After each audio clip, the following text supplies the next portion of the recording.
Good morning, everyone. How are you? Hope all of you are fine at your home. So, stay at your home and be safe. Yes, dear kids, we're doing our 7th class 4th chapter Weather and Climate.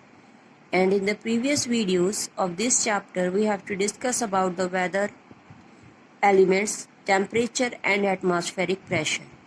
And in this video today 27th May 2020, firstly we have to discuss about the humidity. What is the humidity? In simple language we can say that water vapor present in the air, amount of water vapor present in the air is called the humidity. Water vapor or moisture present in the atmosphere at a particular time and a place is known as a humidity. Humidity is of the two types, absolute humidity and relative humidity. Humidity होती है बेटा हवा में नमी का होना, that is called the humidity, कि उसमें कितने वाटर वेपर्स प्रेजेंट हैं.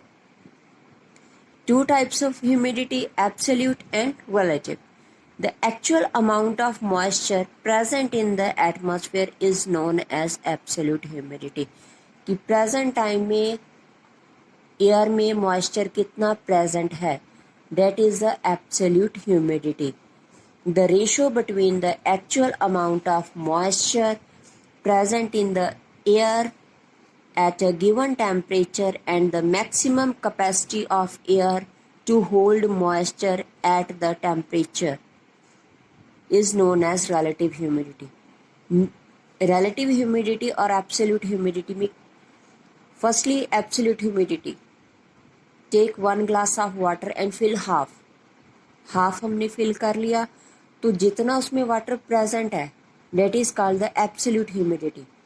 Relative humidity हो गया क्या, ratio, means half glass fill है, half is empty, means half water उसमें हम और डाल सकते हैं, उन दोनों में रेशियो हो गई. So that ratio is called the absolute relative humidity. Means 1 water vapour air में प्रेजेंट है, सेकेंड और उसमें कितने और प्रेजेंट हो सकती है, उनकी रेशियो को हम क्या कहते हैं, रिलेटिव ह्यूमिडिटी. और relative humidity is always expressed in percentage form. Next is amount of absolute humidity decreases from the equator towards the poles. कहते जो अमाउंट है एब्सोल्यूट ह्यूमिडिटी की, जैसे जैसे हम इक्वेटर से पोल्स की तरफ चले जाएंगे वैसे वैसे वो डिक्रीज होती जाएगी. And relative humidity is better way of expressing the level of humidity in the air. कहते हैं रिलेटिव ह्यूमिडिटी एक अच्छा वे है कि ह्यूमिडिटी एयर में कितनी का लेवल कैसे उसको एक्सप्रेस कर सकते हैं. Relative humidity of the air decreases with the increase in temperature and vice versa. कहते जो रिलेटिव ह्यूमिडिटी है एयर की वो कम होती जाएगी जैसे जैसे टेम्परेचर इंक्रीज होता जाएगा. नेक्स्ट, जो absolute humidity determines the amount of precipitation. कहते हैं प्रेसिपिटेशन को जल्दी लेकर आती है, while the relative humidity tell us about the possibility of precipitation. वो अमाउंट बताती है कि कितनी प्रेसिपिटेशन होगी और रिलेटिव ह्यूमिडिटी हमें उसकी पॉसिबिलिटी बताती है प्रेसिपिटेशन की. Next is precipitation. Falling of the water vapors, we can say that on the earth's surface is called precipitation. The process of converting water vapors into the water or ice is called condensation and take place due to the loss of the heat when small droplets of water or ice crystals fall on the ground, then it is called precipitation. कहते जो process है convert करता है water vapours को water में या ice में, उसे हम क्या कहते हैं, कंडेंसेशन प्रोसेस. और due the take place due to the loss of heat के कारण. और व्हेन जब स्मॉल ड्रॉपलेट्स ऑफ वाटर और ice crystal fall on the earth surface, that process is called the precipitation. Either it is in the rain, either it is snow, or hails, dew. Anyways, that is all the forms of precipitation. Actually, a small drops of water join together to a large drop, which become too heavy to remain suspended in the air. Firstly, small drops of water, then they have to join the another water drop. When their weight is too much high and it is unable to hold by the air, then they have to fall on the earth's surface. The main forms of precipitation are rain, dew, hail, snow, etc.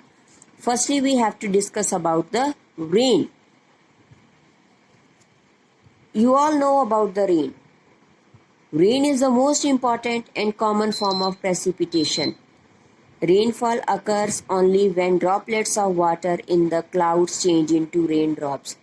कहते जो droplets हैं water के जब वो raindrops में change हुए, then they have to fall on the earth's surface. One raindrop has about 5 million cloud droplets. कहते एक raindrop में 5 million cloud droplets होते हैं. Depending upon the way in which the condensation and cooling of the warm moist air take place. कहते किसके ऊपर depend है कि उसका वाटर उस वॉल्यूम कितना है, कंडेंसेशन के दौरान जो कूलिंग ऑफ वार्म मॉइस्ट है वो कितने टाइम की हुई है. Rainfall can be of the 3 types. कहते रेनफॉल भी हमारी 3 टाइप्स की है. Convectional rainfall, orographic rainfall and cyclonic rainfall. Now firstly we have to discuss about the convectional rainfall. The heated air with moisture rises in the form of convectional current. कहते जब when the air is hot, जब air hot हो जाएगी, it rise up, ऊपर चली जाएगी और convectional currents के कारण वो change into the water vapors and change into the water droplets. And leading to the development of clouds at about 10 kilometre height. कहते 10 किलोमीटर की हाइट पर उन्होंने क्लाउड्स बनाना स्टार्ट कर देना है. द असेंडिंग हॉट का इंक्रीज होना.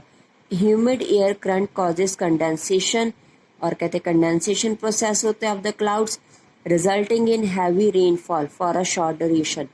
टेम्परेचर एकदम से अराइज हो जाता है. कंडेंसेशन प्रोसेस के दौरान वाटर ड्रॉपलेट्स ज़्यादा होते हैं. देन short time में rainfall, heavy rainfall comes. Such rainfall is accompanied by the thunder and lightning. कहते जब गर्मी ज़्यादा होगी तो थंडरिंग होगी और लाइटनिंग भी ज़्यादा होगी. This occurs mostly in the equatorial regions. Equatorial regions में क्यों होते हैं? क्योंकि वहाँ पर सन रेज डायरेक्टली फॉल करती हैं. डे टाइम में टेम्परेचर एकदम से इंक्रीज हो जाता है. Near about 4 o'clock every day it will be the raining. वहां पर हमेशा रेनिंग होती है. Next is orographic rainfall. It is also known as the relief rainfall. Relief rainfall है उस एरिया के ऊपर डिपेंड करती है. As it occurs due to the cooling of the warm moist air which ascends above the mountain barrier laying in the direction of the prevailing winds. कहते जिस side से winds आ रही हैं, गर्म हवाएं आ रही हैं, उसके साइड में अगर कोई भी माउंटेन आ गया तो वहाँ पर जाकर वो हल्की होंगी, ऊपर जाएंगी, टेम्परेचर कम होगा तो कूल हो जाएंगी, कंडेंस्ड हो जाएंगी. और the sudden ascent causes cooling the air. एकदम से एयर कूल हो जाएगी विच कॉजेज कंडेंसेशन प्रोसेस होगा and precipitation. That to be found in the windward side rain हो जाएगी. That is the orographic rainfall. यहाँ से वार्म्स विंड आ रही हैं, ठीक है, माउंटेन आ गया रास्ते में तो ऊपर जाकर वो कूल हो गई and that windward side clouds make and rainfall done. But that side is no rain. That is called the leeward side, opposite of the windward slope. Most of the precipitation in the world is orographic in nature. कहते जो world में precipitation होती है वो orographic होती है. Next is cyclonic rainfall. This type of rainfall is associated with the tropical and temperate cyclones.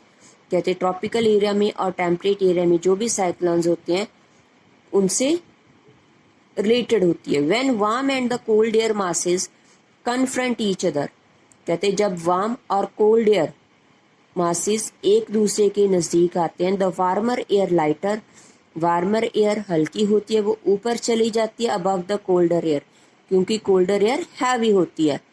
The boundary between the warm and the cold air masses is called the fronts, जो boundary बनती है बीच में warm और cold air में, उसे हम fronts कहते हैं। The rising air is cooled and cause heavy precipitation, कहते हैं जो राइजिंग एयर है वो कूल हो जाती है और heavy precipitation means heavy rainfall. The tropical cyclones are also known as typhoons, hurricanes and tornadoes, जो ट्रॉपिकल रेनफॉल साइक्लोन्स आते हैं उनसे टाइफॉन्स, ह्यूरिकेन्स और टर्नाडोज आते हैं। Next is rainfall is very useful as it bring fresh water, कहते rainfall काफ़ी useful होती है, क्यों? क्योंकि वो हमें फ्रेश वाटर प्रोवाइड करती है। This is the need for the survival of human beings, animals and plants, जो ह्यूमन बींग्स के लिए, एनिमल्स के लिए और प्लांट्स के तीनों के सर्वाइवल के लिए बहुत ज़्यादा ज़रूरी है। However, excess of the rainfall can causes flood. Sometimes the rainfall is too much heavy, so that brings the floods. And less rainfall can also cause the drought conditions. If any area there is no rainfall, then in that area its condition become like a drought. So, in this video we have to discuss about the humidity and the rain, one form of the precipitation. So, listen it carefully and understand. Take care. Bye bye.